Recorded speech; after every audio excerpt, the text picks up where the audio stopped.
Cuando entro al estudio para trabajar en material nuevo, mi objetivo es siempre hacer algo mejor de lo que hice la última vez. Así que me atrevería a decir que mis nuevas producciones resultan mucho mejores que las últimas que realicé. Siempre trabajo así, porque creo que debe ser así.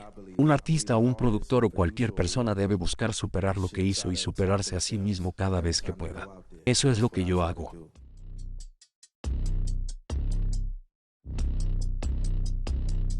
De todos los artistas de rap en el mundo del hip hop, ninguno ha conseguido una carrera tan sólida y exitosa como Dr. Dre.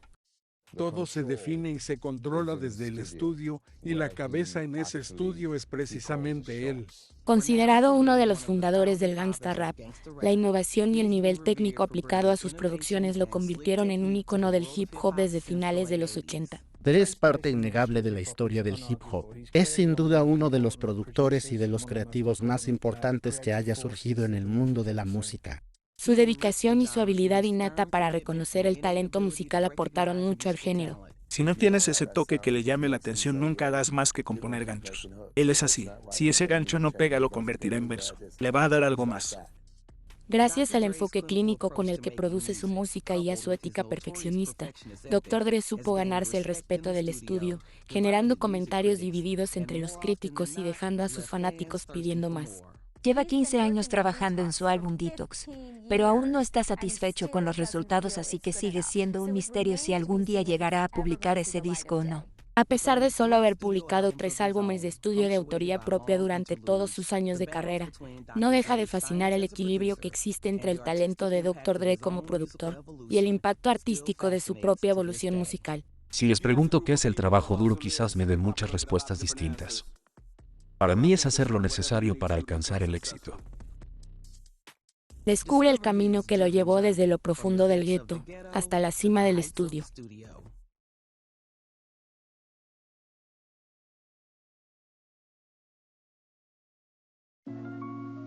Dre se ha consolidado, en sus más de 2 décadas de carrera, como uno de los productores más influyentes de todos los tiempos, y ese admirable ascenso a la cima del hip hop lo ha motivado desde hace unos años a emprender su propia aventura comercial, la cual está valorizada en miles de millones de dólares. Dre y el productor musical Jimmy Iovine fundaron Beats Electronics, una compañía que fabrica auriculares y parlantes. Con esto, Dre consolidó su influencia mundial hasta la actualidad en la estructura comercial de la industria musical. Dre es hoy en día uno de los raperos más prósperos del mundo de la música, con una fortuna estimada en 850 millones. En la era actual del hip hop, no existe un productor que sea tan innovador, elegante y calmado como Dr. Dre. Dre se considera una persona perfeccionista, y aunque a través de sus ritmos y sus canciones hace parecer atractivo el estilo de vida gangsta, en realidad también lanza advertencias sobre el mismo y reconoce que el secreto de su éxito es la autodeterminación y la dedicación. Con sus magníficas mezclas, ha creado un sonido de referencia que combina baterías y riffs de teclado muy distintivos, algo a lo que muchos beatmakers aspiran al hacer sus propias mezclas. Es considerado por la crítica como un digno representante del hip hop y un referente para quienes aspiran a ser artistas. El éxito de su último álbum, Compton, le permitió financiar un centro de artes escénicas en su ciudad natal, un lugar dominado por las pandillas y que lo catapultó al estrellato. El proyecto Detox fue abandonado y reemplazado después de 16 años por Compton, un álbum con una exquisita banda sonora de agitación, autosacrificio y voluntad férrea, cuya inspiración fue la película biográfica del grupo NWA, con la cual Andre Young regresa a aquel barrio que lo hizo tan famoso.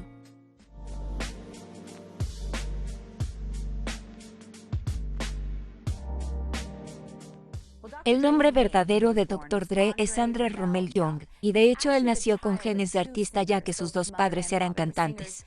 Él era aún un niño cuando sus padres se separan y entonces queda a cargo de su madre, pero se mudaban constantemente. En un determinado momento se quedaron a vivir en una zona muy peligrosa de Los Ángeles llamada Compton, y es entonces cuando conoce de cerca cómo era la vida de los gángsters, lo cual se convertiría más tarde en la inspiración para componer su música. En primer lugar, me gustaría agradecerle a mi madre. Tal vez muchos no sepan esto, pero mi madre me tuvo cuando tenía solo 15 años. Y la familia, sus amigos, los vecinos, todos, le dijeron que si seguía arruinaría su vida y hasta la mía. Y además, un minuto.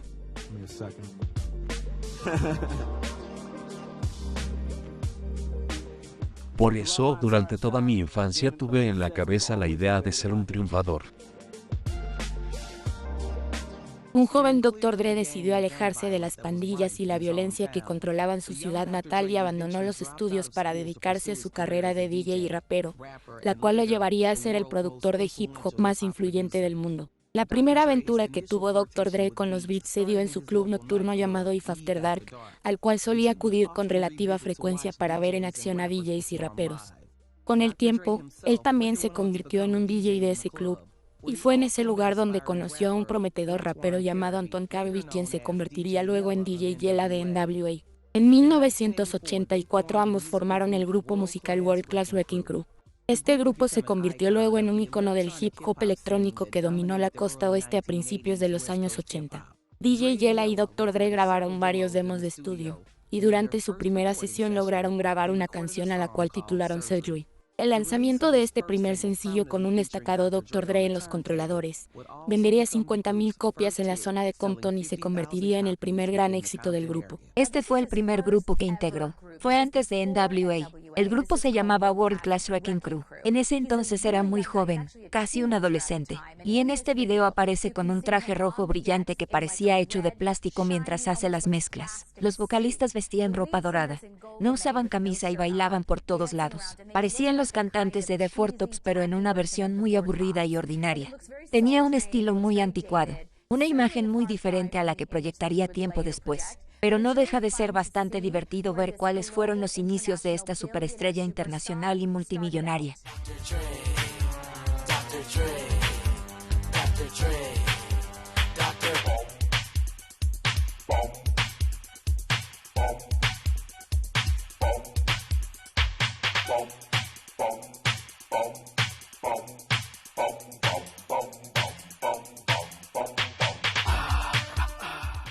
Debo decir que World Class Wrecking Crew es un grupo al cual nunca escuché con mucha atención, pero no cabe duda de que Dre pertenecía a las ligas mayores del R&B y, de repente, se convirtió en el hombre que está a cargo y que juega con los teclados. No pasó mucho para que Dre pasara de presentarse con World Class Wrecking Crew en algunas fiestas y clubes en el sur de Los Ángeles a dedicarse de lleno al mundo del hip hop. En 1986 empezó a escribir canciones junto al rapero Ice Cube para el sello discográfico Ruthless Records fundado por Eazy-E, un extraficante de drogas, y el empresario Jerry Heller. Eazy le propuso a un grupo que había firmado con Ruthless llamado HBO que cantara Boys in the Hood, una canción escrita por Dre y Ice Cube, y ante su negativa formó con ambos el grupo NWA, acrónimo de Negros con Actitud en inglés. Con Jerry Heller como su productor musical, NWA se perfilaba como un éxito rotundo en el mundo del hip hop. Para él, este grupo formaba parte de ese mismo ambiente tradicional del rock and roll rebelde de los artistas que él ya conocía, esos artistas que había escuchado a lo largo de su vida y con los que, tal vez en algunos casos, también había trabajado. Él creía que no estaban haciendo poca cosa y que obtendrían buenas ganancias. Y si a eso le sumas la colaboración de Eazy, Dre, Ice Cube, Ren y Yella, el resultado es incluso mejor que la suma de sus partes. El álbum salió en 1987, y tan solo un año después, el mundo se paralizó cuando Dre y NWA irrumpieron en la escena musical de aquel momento con el verdadero rap hardcore expresado a través de su brutal álbum de estudio llamado Straight Outta Compton. Este éxito de ventas dentro de la escena underground no obtuvo el apoyo de la radio, la prensa o MTV. Para muchos NWA fue la piedra angular del gangsta rap, pero quizás no fue así. Ice-T ya había publicado un disco, e incluso antes de que apareciera NWA en la escena musical, Schoolly D ya había publicado discos en Filadelfia cuyo contenido se podría catalogar como gangsta rap. Pero lo que NWA logró fue que este género dejara de ser visto como algo insignificante para convertirse en una corriente muy popular. La revista Rolling Stone describió el disco de NWA como un documental de la miseria que se vive en el gueto de Los Ángeles gracias a la violencia entre pandillas, tiroteos y redadas policiales. Los miembros del grupo actuaban como reporteros clandestinos y a través de sus poderosas letras y provocativas actuaciones, idealizaban la vida en las calles, la resistencia a la autoridad y la violencia de género descarada. Hubo un momento en el que no estuve de acuerdo con el trabajo que realizaba NWA. Fueron los primeros en usar la palabra negro de esa manera, en un disco de rap, cuando se consideraba una palabra tabú. Aún recuerdo la primera vez que escuché Straight Outta Compton. Me quedé perplejo, no lo podía creer. Me parecía increíble que alguien haya sido capaz de grabar algo así. Pero lo que no noté en ese momento es que con eso estaban ayudando a reprogramar a las personas. En verdad estaban decididos a reprogramar los cerebros de todas las personas para que tuvieran la mentalidad del gueto extremo. You are now about to witness the strength of street knowledge.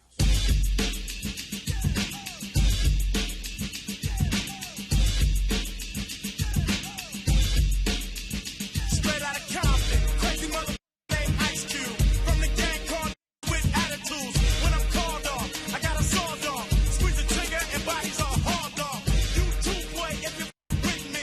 The police are gonna have to come and get me off your ass. That's how I'm going out. En el video de Straight Outta Compton se ve a los chicos en su ciudad natal, Compton, y también se puede ver a un Ice Cube muy enfadado e irritado, algo que de hecho era usual en él, y que le dice a la policía con mucha furia que vaya por ellos, que vaya y los atrape. Además se ve un mapa de Compton como dando a conocer su barrio. Están orgullosos de él, y Compton puede tener una muy mala reputación por los crímenes y la pobreza. Pero a pesar de eso ellos querían dejar el mensaje de que la historia no acaba ahí, que ellos son de Compton y están orgullosos de serlo. No es un video de mucho presupuesto porque solo se la pasan caminando por el lugar. Es un material en el que no se ve mucha inversión o producción. Pero no podemos olvidar que para ese entonces no eran un grupo internacional muy conocido, ni número uno en ventas. Después de publicar el sencillo Straight Outta Compton, NWA lanzó The Police, uno de sus éxitos más reconocidos y el cual se ganó rápidamente al público al hablar de la tensión política existente entre los jóvenes negros y los policías. El FBI se mostró en contra de la letra de esta canción, por lo cual se comunicó con la casa discográfica del grupo señalando que la canción daba una mala imagen de la policía. Que el contenido polémico de esta canción generara tanta atención solo podía ser un indicador de que la popularidad del grupo estaba creciendo. En ese momento la actitud, la música y las letras del grupo desprendían mucha furia. Lograban transmitir mucha frustración y hasta una oposición al sistema. Y era la primera vez que la corriente estaba dominada por un grupo tan abiertamente antisistema. Incluso el grupo no sonaba en las radios en un primer momento porque todas las estaciones temían las consecuencias de poner esas canciones. No se atrevían a incluirlas en sus listas por la gran cantidad de groserías y otras cosas que podían considerarse peligrosas. Pero inclusive con eso en contra, el público se volvió loco por la canción. Alcanzaron un éxito masivo y entonces lanzaron la canción Express Yourself, cuyo video nos muestra a personas que se expresan a través del crimen, de huir de la policía, y eso no era precisamente un buen ejemplo para la sociedad. Pero, en realidad, la letra de la canción desaconseja consumir drogas y habla de cómo ellas causan daño cerebral y de saber expresarse. Yo siento que, de alguna manera, la canción deja un mensaje bastante positivo y alentador a través de la letra, en especial para aquellos jóvenes negros que viven en barrios problemáticos donde la tensión racial y la pobreza no les permite precisamente expresarse. La intención de la canción es que ellos busquen una salida a esta situación por medio de la música, que no se queden con la delincuencia y las pandillas que los rodean, sino que busquen una alternativa. En el video de Express Yourself no vemos una historia muy feliz, porque de hecho vemos a los integrantes del grupo tratando de huir de la policía. Pero creo que el verdadero mensaje que tratan de darle al mundo es que esa es su vida, esa es su realidad, y ese es el mensaje con el que todos nos deberíamos de quedar, porque eso es lo que ven a diario todos esos jóvenes que viven y crecen en estos barrios.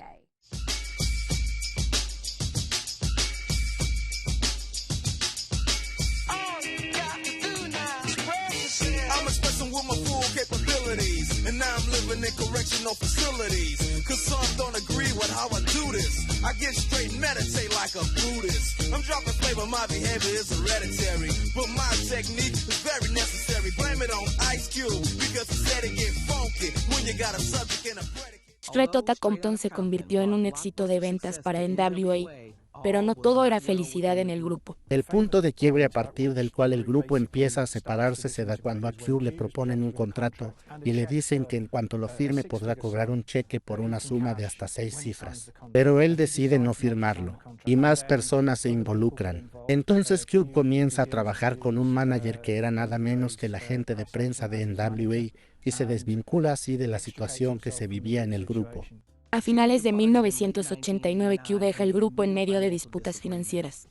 Tras la partida de Q, el líder indiscutible del grupo parecía ser Eazy, pero la producción musical recayó en manos de Dre.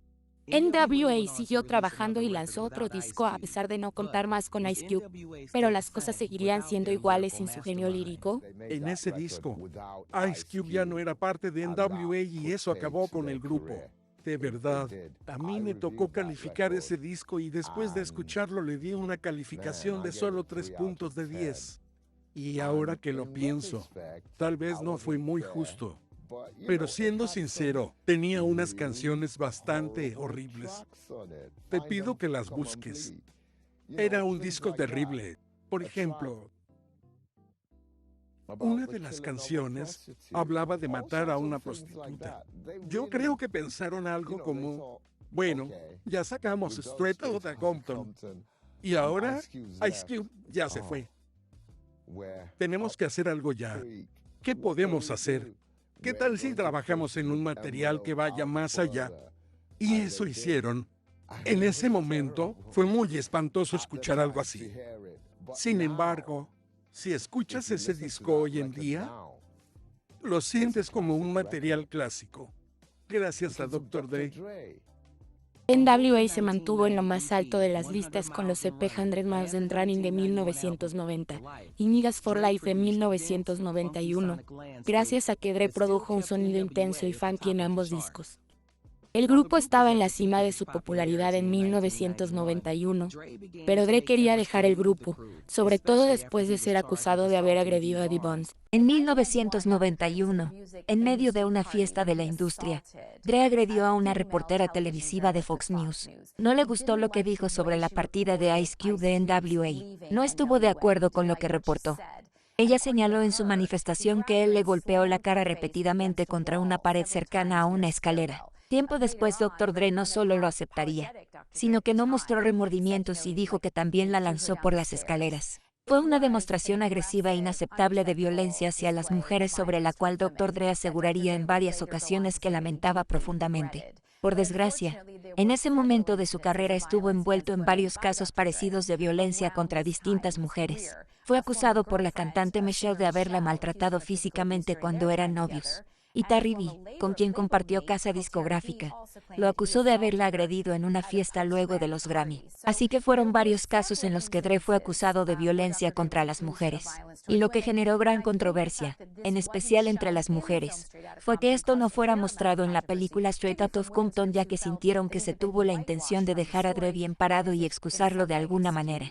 En los últimos días, en realidad en los últimos meses, Dr. Dre se ha mostrado muy arrepentido en público y ha declarado para revistas como Rolling Stone o incluso en el New York Times que lamenta mucho lo que ocurrió respecto a esos casos. Dice que él ya no es el mismo hombre que era antes y que los errores que cometió en el pasado son algo que jamás podrá olvidar.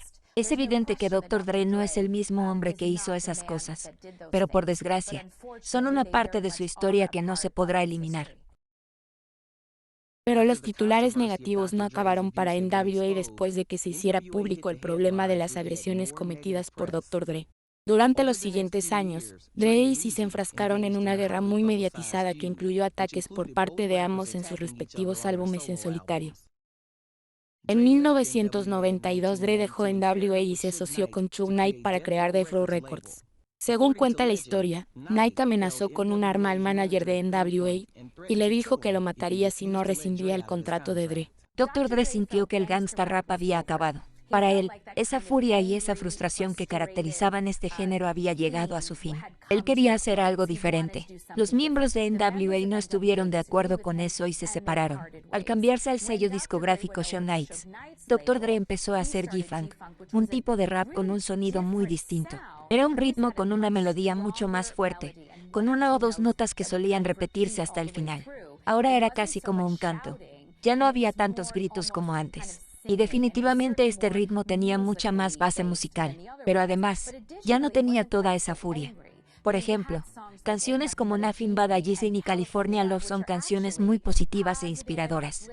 California Love es un himno a California. Y esas canciones fueron las primeras que produjo Dre en su carrera que tenían ese sonido tipo G-Funk. Su primer álbum The Chronic fue un éxito inmediato y un ejemplo de hip hop a mediados de los 90. Muchos discos de la época imitaron ese sonido y las producciones de Dre para Snoop Dogg y Blackstreet se convirtieron en éxitos masivos. Hay algo que no se puede negar de The Chronic, y es que a partir de tan solo un sonido, Dre logró crear un gran éxito que popularizó a nivel mundial y cuyo impacto transformó por siempre el futuro del género hip hop. Este disco es considerado por muchos como el que le pone fin a la edad de oro del hip hop. Hay quienes creen que la edad de oro comenzó en Nueva York alrededor de 1987 con ciertos discos que establecieron un sonido crudo basado en samples de funk de James Brown y otros artistas parecidos. Creían también que esta época de la música multiplicó la creatividad, que existía una constante evolución y constantes cambios en las letras, en los estilos, en la producción técnica y en las actitudes en cuanto a la forma en que la música era producida. Toda esta idea y estas creencias alcanzan su punto más alto en 1992, año en el que se lanza The Chronic, y se marca así el fin de esa época del hip hop para que ahora este se consolide como un género predominante en la corriente de la música pop. Este afán y esta necesidad de estar todo el tiempo creando algo nuevo, que a la vez también sea dinámico y evolutivo, tiende a desaparecer poco a poco, hasta convertirse más en una industria que trata de capitalizar todo eso que ya se sabe que se puede vender. The Chronic fue un disco en el que participaron todos los raperos del sur, los más destacados del momento. En la primavera de 1992, Dre lanzó Deep Cover, su primer sencillo y aquel con el que dejaría una huella imborrable en el sonido del G-Funk. Con esto se consolidó una sólida colaboración entre el rapero Snoop Dogg y Dogg, a quien Dre descubrió a través de su hermanastro Warren G. Dre se convirtió entonces en el productor número 1 en la industria gracias a sencillos como Nothing But a Reason, Dre Day y California Love, sencillo en el cual participa con el rapero Tupac. Tanto Tupac Shakur como Dr. Dre aparecen en el video de California Love, y podemos ver a ambos artistas vestidos con unos trajes hechos de un material que parece ser cuero metalizado, con un estilo muy Mad Max y hasta un poco apocalíptico. Ambos son de California y es de eso de lo que nos hablan, de la verdadera California, de sus rincones. Hablan de la bahía de San Diego, hablan de San Francisco, y sobre todo, hablan de cómo es que se divierte la gente en California.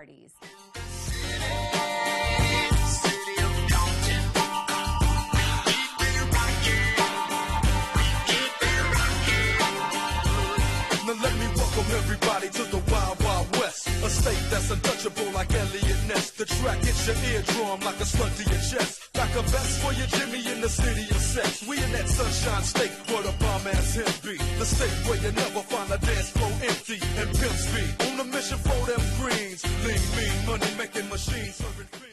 La dirección de los videos de los sencillos de The Chronic estuvo a cargo de Dre. Nothing But a Reason generó mucha influencia. El video era perfecto para esa canción. Vemos a unos chicos que se están divirtiendo y que están de fiesta porque de eso se trata. Algo que me sorprendió bastante y que creo que muchas veces se deja de lado es que en varios aspectos esa canción logra el mismo efecto para los negros de América que lo que generaba Kurt Cobain en los blancos con Smells Like Teen Spirit. Esta no es una canción de las que te aconseja que vivas y que disfrutes de la vida porque vivir es muy genial. Esta canción simplemente te dice así es nuestra vida. Los temas que se tratan en la letra de la canción se ratifican con lo que se ve en el video. No tienen un rumbo o una dirección, pero todos parecen estar pasándola muy bien a pesar de la relativa acumulación de riqueza. Era algo muy casero, muy sencillo, no era algo en lo que uno elegiría basar su propia vida, pero era la manera que encontraron para decir, si esto es lo que te toca, ¿no sería suficiente? Y de hecho fue algo muy positivo, algo que empoderó a las personas al oírlo o al verlo. And that's realer than real deal, Holyfield. And now you hookers and hoes know how I feel. Well, if it's good enough to get broke off a proper chunk, I take a small piece of some of that funky stuff and It's like this and like that and like this and it's like that and like this and like that and it's like this and like that and like this and Drake creep to the mic like a fan. Well, I'm peeping and I'm creeping and I'm creeping, but I damn near got caught 'cause my people kept beeping. I was Dr. Dre no es solo un productor bastante impresionante, sino que una de sus mayores habilidades es descubrir talentos. Fue Dre quien descubrió a Snoop Dogg, y además lo convirtió en la superestrella de talla mundial que es hoy en día. Nothing But a Gizzen es una canción en la que realmente se destaca esa forma de rapear, de rimar, y esa voz entrecortada y casi lírica que tiene Snoop Dogg. Y en cuanto Dre percibió ese talento y esa madera de superestrella que tenía el rapero, hizo que resaltara en esta canción.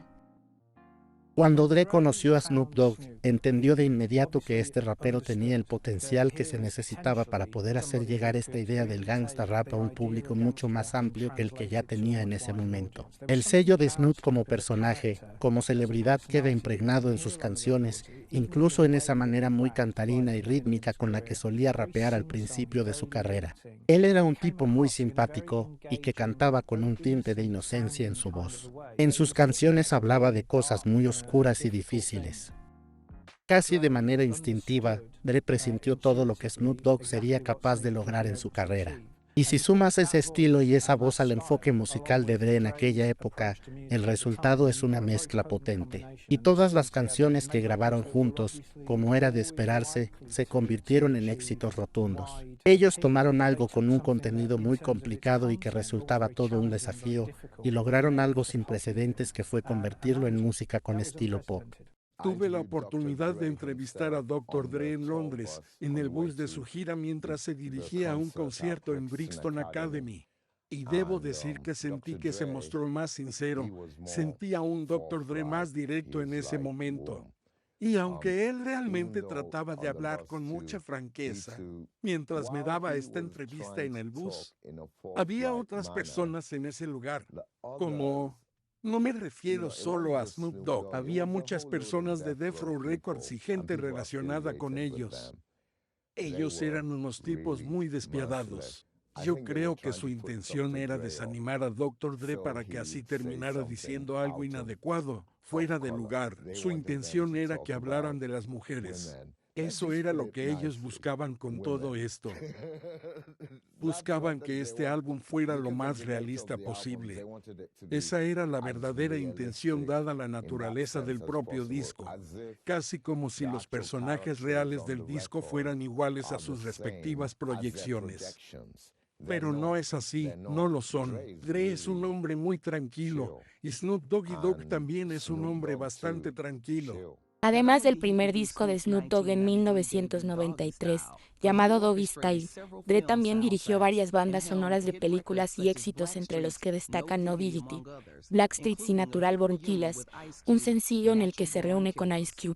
Dre no lanzó ninguna canción durante todo este tiempo, pero tampoco necesitó hacerlo. Era él quien controlaba todo lo relacionado a Death Row y muchos de sus compañeros copiaban su estilo.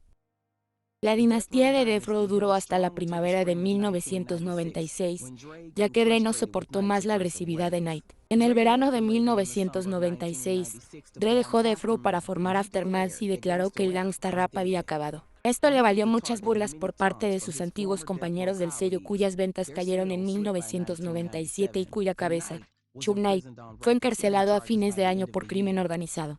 Dre lanzó un primer álbum recopilatorio, Dr. Dre Presents The Aftermath, disco que reúne a varios artistas y que recibió bastante repercusión mediática, pero que no obtuvo el mismo impacto que el sencillo Been There, Done That. Si bien no obtuvo un éxito masivo con este disco, la caída de Death Row en 1997 demostró que Dre tuvo razón en ese entonces. El momento crucial para Aftermath se dio en 1998 cuando Jimmy Iovine, director del sello matriz de Aftermath, Interscope, sugirió fichar a un rapero blanco de Detroit llamado Eminem. Creo que una de las mejores anécdotas sobre la colaboración entre Dr. Dre y Eminem fue ese momento en el que ambos se encuentran por primera vez en el estudio. Dre incluso hizo acudir al estudio a algunos de sus amigos de la industria porque quería que ellos también escucharan a este talento que había captado. En cuanto Eminem entra al estudio, digamos que no parecía estar a la altura. En ese entonces Marshall Mathers no era un hombre adinerado. Y como no tenía dinero para comprarse otra cosa, llevaba el traje que le dio una empresa promotora, el cual parecía un overol de color amarillo chillón, y ya llevaba casi una semana usándolo. Tanto así que esa ropa ya apestaba. Se veía gracioso. Uno de los productores lo llamó Piolín. Todos se burlaron de él. Estamos hablando de importantes productores de rap, y este chico se veía ridículo. Por ello lo apodaron Piolín. Pero en cuanto Eminem entró a ese estudio, tomó el micrófono y empezó a rapear. Todos se quedaron en un absoluto silencio por la incredulidad. Todos estaban realmente asombrados, y se dieron cuenta en ese instante de que Dr. Dre había captado un magnífico talento. Esta pregunta es para ambos. ¿Qué fue lo primero que pensaron el uno del otro en cuanto se conocieron? Yo pensé que él era un... Y sé que su idea de mí fue aún peor. En cuanto lo vi, yo pensé en Piolín. De verdad, es que en ese momento él estaba usando un conjunto deportivo amarillo muy feo y llamativo. No quiero volver a escuchar sobre esa maldita ropa, por favor.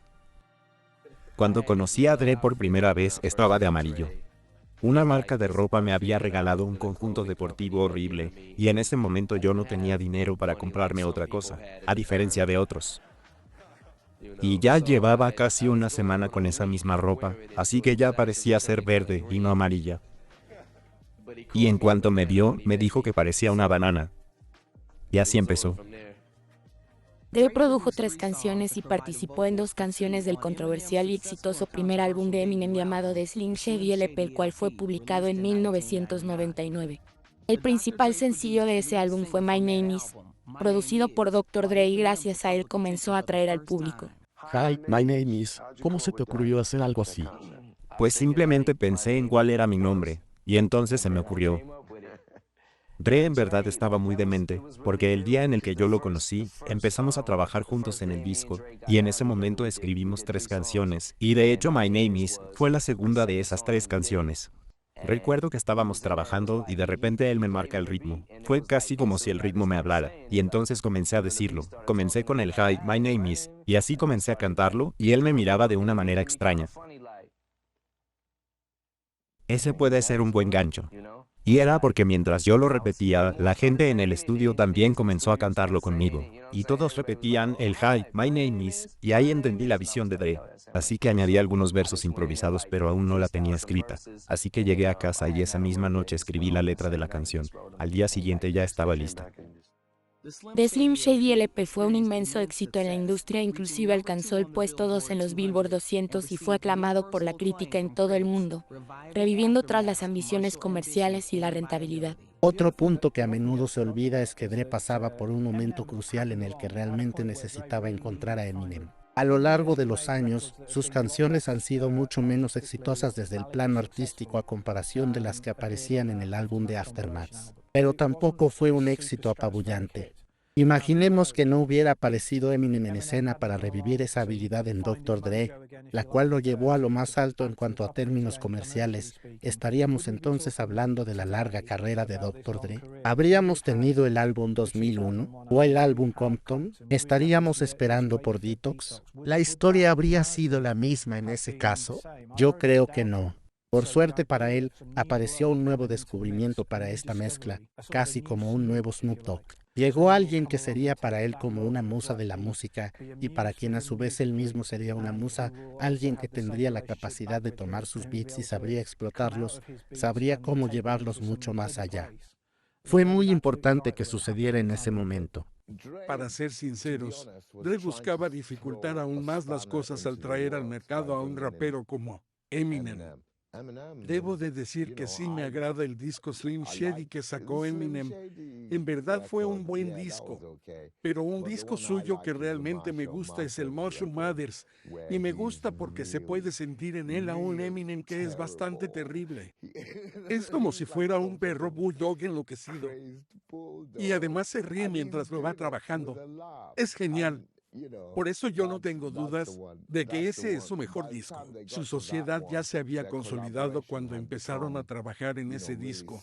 Además, Eminem ya había incursionado de lleno en el proceso del hip hop para ese entonces. En realidad, Dr. Dre ya era un artista consolidado y reconocido en ese momento.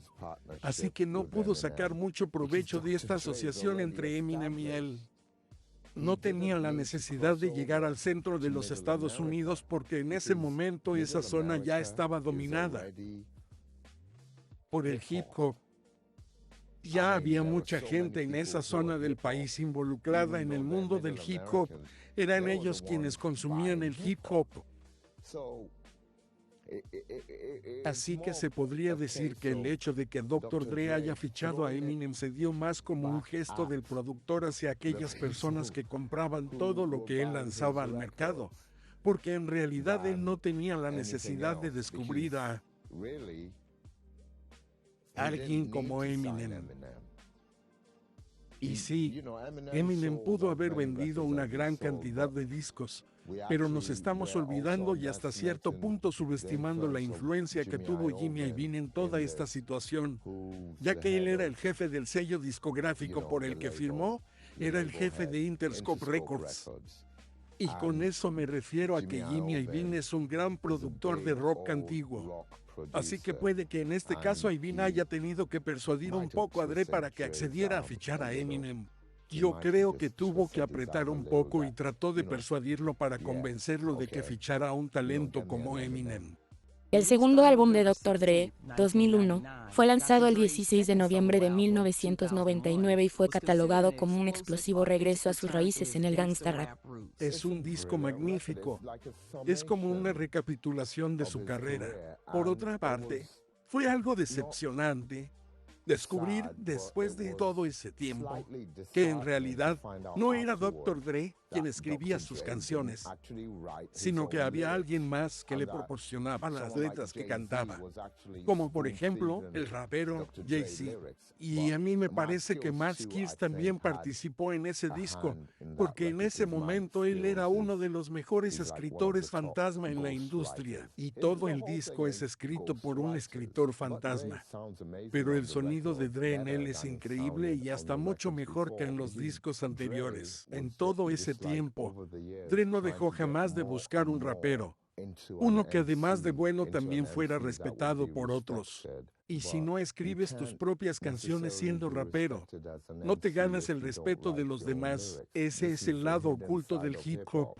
No es muy conocido que hay escritores fantasmas que les escriben canciones a otros artistas.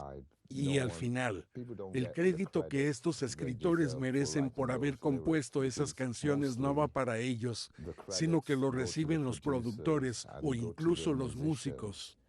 Dr. Dre es un productor, y como tal no es que tenga muchas responsabilidades pendientes. Básicamente él solo tiene que ir y sentarse en su estudio. Así que estaba bastante tranquilo y es con esa misma tranquilidad que habló de todo lo que pudo en ese álbum. Hasta el día de hoy 2001 es un gran disco.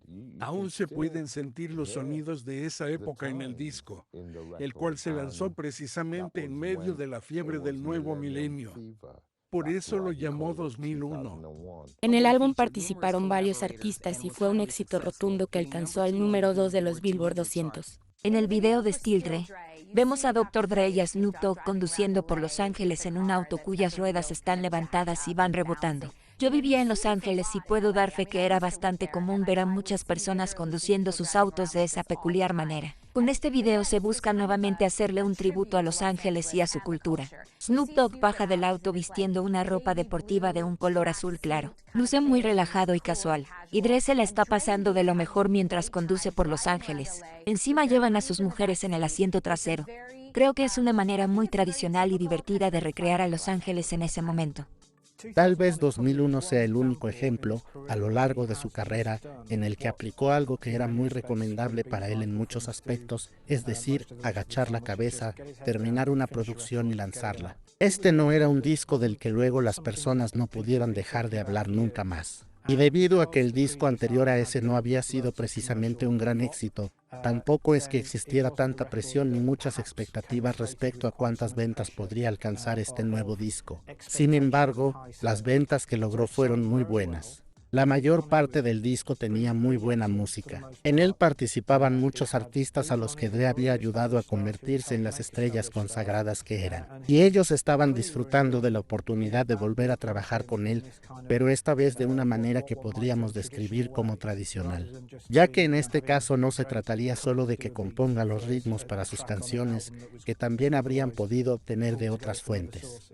Era Dre quien estaba a cargo porque era su disco. Lo hizo a su manera y funcionó. Y'all, all of y'all, if y'all don't like me, blow me. Y'all are gonna keep around with me and turn me back to the old me. Nowadays, everybody wanna talk like they got something to say, but nothing comes out when they move their lips, just a bunch of gibberish. And motherfuckers act like they forgot about Dre. No es un video muy pulido ni con una gran producción. Simplemente cuenta una historia. Cuenta la historia de cómo fue el cambio de Dre, de cómo hay muchas personas que todavía no aceptan el éxito que ha obtenido, e incluso de que hay quienes quieren hundirlo. Sin embargo, durante el éxito de 2001, Dr. Dre se vio involucrado en varios procesos legales. Fue demandado por Lucasfilm Limited, responsable de la franquicia Star Wars, por usar una marca de audio registrada de THX llamada Deep Note. Siguiente. Hay muchos aquí que quieren que hable sobre la demanda de Lucasfilm, así que podríamos continuar con eso. Y la de George Lucas. Sí, bueno, es por un sonido que se escucha al principio del álbum. En principio el sonido está registrado por THX, entonces traté de que lo borraran y me dijeron que no lo harían, así que les dije. Así que decidí ir al estudio e inventar mi propio sonido, y sí, es verdad que suena parecido a ese otro sonido, pero este es mío porque fue algo inventado en el estudio. Así que de eso se trataba la demanda. Yo creo que podremos llegar a un acuerdo y que aceptarán lo que les ofrecí inicialmente. En el verano de 2001, la empresa Napster, la cual permitía compartir archivos, acabó con una demanda contra Dre y la banda de heavy metal Metallica tras acordar que bloquearían el acceso al material que no quisieran compartir en la red. Napster permitía que la gente accediera a la música que yo produzco con esfuerzo, a cambio de nada. ¿Es justo? Con sus acciones me están quitando la posibilidad de alimentar a mis hijos. Díganme si es justo. Creo que si a Napster le va bien con esto, no vamos a escuchar material nuevo de ningún artista porque nadie en su sano juicio querría entrar a grabar en el estudio y esforzarse tanto para que su música sea distribuida sin recibir nada a cambio. ¿De qué serviría que alguien lance un álbum y que se haga mucha publicidad en torno a él? ¿Dónde quedarían las ganas del público de escuchar ese álbum? Es casi como si Dre y yo grabáramos una canción y luego la colgáramos en internet antes de lanzarla. Toma, esta es la canción que acabamos de grabar. ¿Por qué no lanzamos las canciones una por una? Si la idea de Napster sigue siendo esa, ya nadie va a querer hacer música nunca más porque ¿qué sentido tiene hacer nueva música si todos van a poder acceder a ella sin pagarnos nada a quienes la hacemos? Te pasas horas en el estudio, te esfuerzas y haces algo muy bueno para que luego alguien pueda acceder gratis a tu trabajo, y en esa situación no puedes ni mantener a tus hijos porque se están llevando tu música sin dar nada a cambio. Porque seamos honestos, a alguien aquí le gustaría trabajar tanto para no recibir su cheque al final del mes. Este es mi trabajo, así me gano la vida. Hubieses utilizado Napster si estuvieras empezando y solo tuvieras un demo. Si nadie escuchara tu música y ningún sello discográfico te llamara, ¿hubieses promocionado tu música por esa plataforma? ¿Consideras que eso puede ser algo positivo para los jóvenes? Si se hace con esa intención, por supuesto que es algo positivo. Pero están tomando música en la que hemos invertido tiempo, dinero y esfuerzo, porque nosotros ya somos profesionales. Y ellos regalan ese trabajo. Después del impacto generado por su álbum 2001, Dr. Dre se dedicó a producir canciones y álbumes para otros artistas. Fue coproductor de 6 temas del emblemático disco Marshall Mathers LP, entre los que destaca el sencillo principal y ganador de un Grammy de Obvious Slim Shady. Además, el álbum también ganó un Grammy y fue el álbum de rap que más rápido se vendió en toda la historia. Solo lo sentí. Claro que el talento es muy importante, pero a veces se necesita algo más, porque por ejemplo puedes trabajar con alguien que desborda talento pero que es un idiota. Así que para mí es importante tanto que tenga el talento, como que nos llevemos bien en el estudio. Tiene que ser alguien con quien yo me imagine saliendo a comer algo después de un día de grabación y que esa idea no me moleste. Pero también tiene que ser alguien a quien yo le caiga bien y que no tenga problemas con mi personalidad. Eso es lo más importante para mí. Si nos llevamos bien, nos divertimos y tienes el talento, ten por seguro que sacaré lo mejor de ti y te convertiré en un éxito. Dre es un hombre muy sociable. Le tiene mucho cariño a aquellas personas que lo conocen de antes, de cuando aún no era la megaestrella que es. Andre es un tipo muy bueno. Aún sigue siendo el mismo chico de Compton. Y sigue siendo muy leal con sus contactos y con su gente. Te aseguro que si eres parte de su equipo, él siempre te va a cuidar. En la gran mayoría de casos ha tenido muy buen ojo para las producciones. Pero por el tiempo y la energía que dedicaba a producciones ajenas, se ganó la reputación de perfeccionista en el estudio porque exigía el máximo potencial de los nuevos artistas, a la vez que trataba de descubrir cuál era el sello distintivo de cada uno de ellos. Hay casos en los que muchos de ellos ni siquiera llegaron a publicar algo sencillo por lo minucioso que era Dr. Dre. Su ética de trabajo se refleja en el estudio. Si no tienes ese toque que le llame la atención, nunca harás más que componer ganchos. Él es así. Si ese gancho no pega, lo convertirá en verso. Le va a dar algo más. Y muchos podrían pensar que es en vano porque el solo tener su nombre asegura el éxito. Pero él no trabaja así. No le gusta lanzar música mal trabajada. Incluso he visto a Stack Flow salir del estudio sin su álbum, y le había dado 3 cheques. Eso demuestra cómo es él. Él no va a permitir que utilices su nombre si no le das lo que él quiere escuchar, ese sonido que va a consolidar tu nombre. Más tarde se pensó que todo esto no solo afectaba el desarrollo de las carreras de otros artistas, sino que paralizó su propio proceso creativo. Como artista a veces basta con aceptar que tal vez el material no sea bueno, pero hay que lanzarlo porque eso es lo que hay. Dr. Dre es tan perfeccionista que muchos de los artistas con los que trabajó en su sello discográfico nunca llegaron a terminar un álbum ya que para él el resultado no era suficiente o no era correcto. Aunque sí es muy buen productor, Dr. Dre nunca ha sido considerado un excelente compositor. Escribía letras sencillas. No tenía esa naturaleza poética que sí tenía. Por ejemplo, Jay-Z no es un escritor muy destacado al componer canciones, pero hay algo en lo que nadie puede superar hasta ahora a Dr. Dre y es en su habilidad como productor. La gente decía que verlo en el estudio es como ver trabajar a un compositor o a un artista. Y si hablamos de la mayor habilidad de Dr. Dre, esa debe ser la capacidad que tiene para poder oír algo muy bueno en alguien, extraerlo de él y con ello hacer una mezcla que dé como resultado algo simplemente increíble. Y si hablamos de producción musical, se puede buscar un productor más exitoso y más talentoso que Dr. Dre, pero encontrarlo será simplemente imposible porque no existe tal persona. Es muy conocido por su perfeccionismo. Incluso hay una anécdota contada por Snoop Dogg y según la cual Dre hizo que un rapero con el que estaba trabajando repitiera la misma línea 107 veces. No pudo dejar de repetirla hasta que Dre estuviera satisfecho con el resultado. Creo que no hay un límite para estas situaciones. Si a pesar de repetirlo 100 veces no logras que alguien te dé eso que tú imaginas en tu mente, ¿será que en algún momento lograrás ese sonido que quieres y que crees escuchar en ellos? Además, el rendimiento del artista disminuiría cada vez más, así que quizás sea una señal de que el disco no va a funcionar. Y es por ese motivo que el álbum Detox jamás se llegó a publicar, porque se trabajó mucho en él. Eso sucede. Picasso dijo alguna vez que nunca pudo terminar una de sus pinturas y que simplemente decidió dejar de trabajar en ella. Puede que Dre haya pensado que esa ética de trabajo y ese empuje que él tiene al producir se convertirían de alguna manera en arte si él seguía trabajando en ellos sin descanso, si se esforzaba más, si daba más de sí mismo, si le sacaba más provecho a la gente de la industria que lo acompañaban y si insistía en que cada cantante repitiera sus intervenciones una y otra vez. Pero tal vez solo esté teniendo un comportamiento avasallador. En 2002, Dre anunció que lanzaría un tercer álbum al que llamaría Detox. Pero empezó a enfocarse en la carrera musical de otros artistas y poco a poco este álbum se fue retrasando. ¿Pero por qué nunca se lanzó Detox? ¿Será una consecuencia de su perfeccionismo o es acaso fruto de su ego? Se suponía que lanzaría un álbum llamado Detox y al final terminó lanzando tan solo una canción de todo ese disco. Era una colaboración que realizó con Eminem y Skylar Grey, pero definitivamente fue Skylar quien destacó por sobre los demás en la canción. Y, de hecho, se suponía que ella sacaría un álbum propio, producido por Dre. Pero no pasó, y creo que fue porque después de la experiencia vivida con Eminem, Dre dejó de lado todo lo que se suponía que debía hacer. Pero el álbum Detox es mítico, y él dice que lo va a lanzar porque afirma que ya está cansado de Compton. Ya está harto de Compton. El disco llegó a su fin. Él mismo ha declarado que ya está cansado de ese álbum, que ya se acabó su época. Así que yo sí creo que en algún momento lanzará Detox. Dre siempre ha sido una persona que suele hablar y promocionar sus planes futuros, aquello que piensa hacer después, pero lo hace antes de que ese plan haya siquiera empezado a tomar una forma inicial. La verdad, no siento que esa pueda ser una posición sana para una persona con la creatividad que tiene él. A veces solo tienes que hacer lo que tienes que hacer y luego liberar ese arte al mundo.